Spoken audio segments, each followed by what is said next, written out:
OPEC Trial Revisited, Trial of the 20th Century.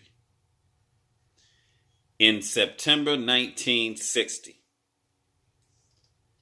Iran, Iraq, Kuwait, Saudi Arabia, Venezuela met in Baghdad, Iraq. The result of this meeting created what is now called the Organization of Petroleum Exporting Countries, hereinafter referred to as OPEC. Thereafter, member countries such as Algeria, Ecuador, Gabon, Indonesia, Libya, Nigeria, Qatar, and the United Arab Emirates joined OPEC to bring the number to 13. The principal aim of this organization was to unify the petroleum policies for the member countries and the determination of the best means for safeguarding the interests of member countries individually and collectively.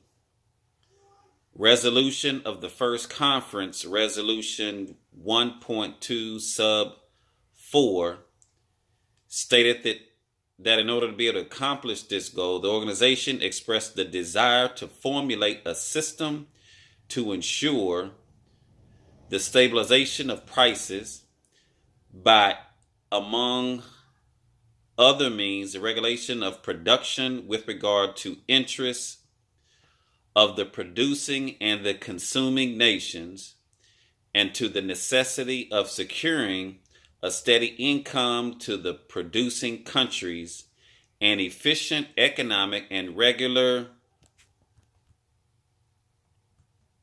set of oil price. During the same time, the plaintiff, which is called the International Association of Machinists and Aerospace Workers, hereinafter referred to IAM, filed this action in December 1978. By way of the complaint, and then a day later by way of first amended complaint, challenging the price-setting activities of OPEC and its 13 member nations, naming each nation in OPEC as defendants, plaintiff alleged that the prices-setting activities of this organization is considered a cartel.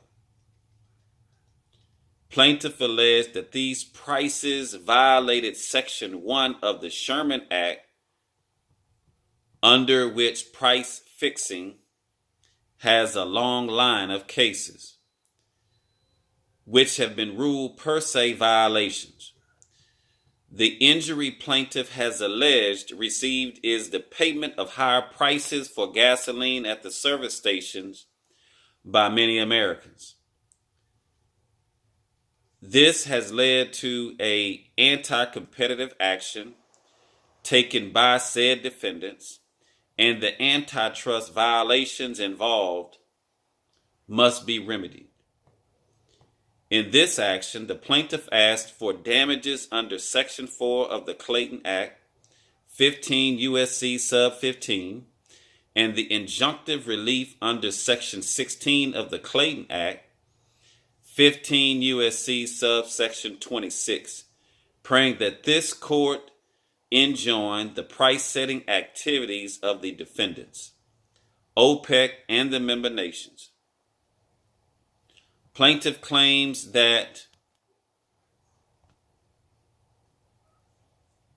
the jurisdiction of this court is based on the Foreign Sovereign Immunities Act of 1976, hereinafter referred to as FSIA, which is 28 U.S.C. sub 1602, particularly section 28, sub 1605A 2, as well upon the Sherman and Clayton Acts.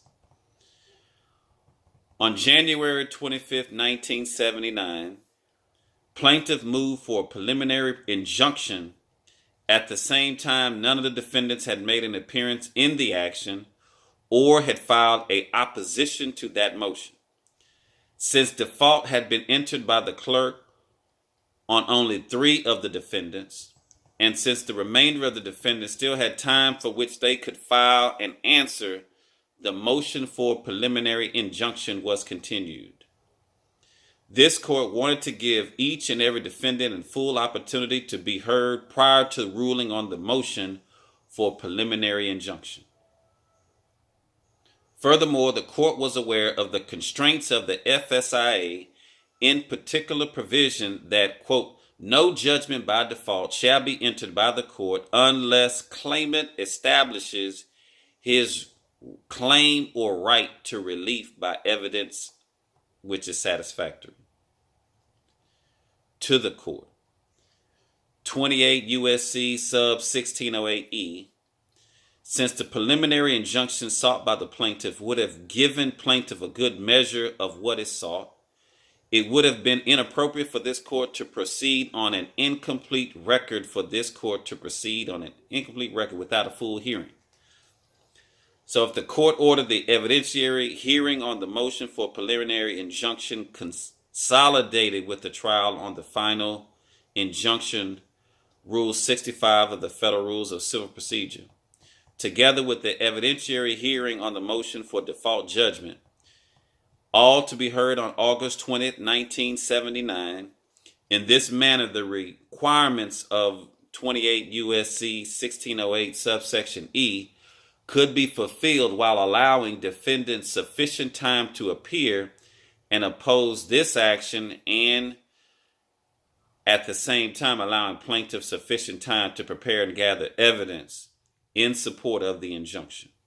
Moreover, the court has issued an order to show cause, asking for factual and legal assistance on some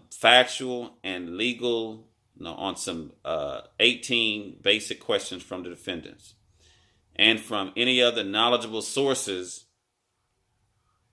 as amicus curiae, with requirements that plaintiff effect service on the defendants and numerous federal and state officials and agencies, and make copies available to the news media. In response, 11 briefs were submitted, and the plaintiff and 4 amicus curiae appeared by counsel. As ordered, the consolidated hearings and trial proceeded on August 20th, 1979. As of that date, each of the 13 member nations had been validly served. Each, however, has chosen not to make an appearance in this action, and the result, a default entry has been made by the clerk on the court against each of the 13 member nations, which determination of whether the court would make and enter a default judgment to abide the outcome of the hearing and trial. What follows now shall constitute the court's written findings of fact and conclusions of law pursuant to Rule 52A of the Federal Rules of Civil Procedure.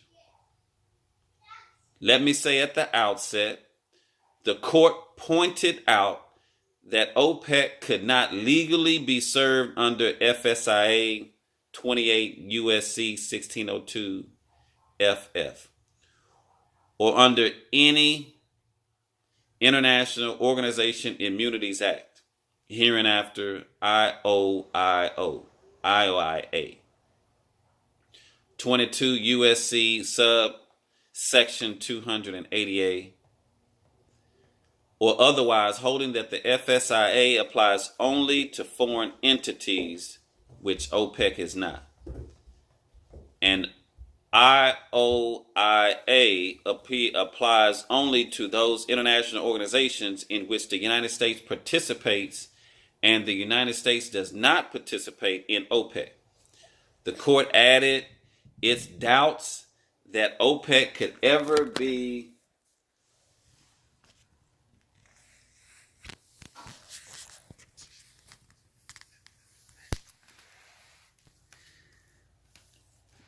could ever be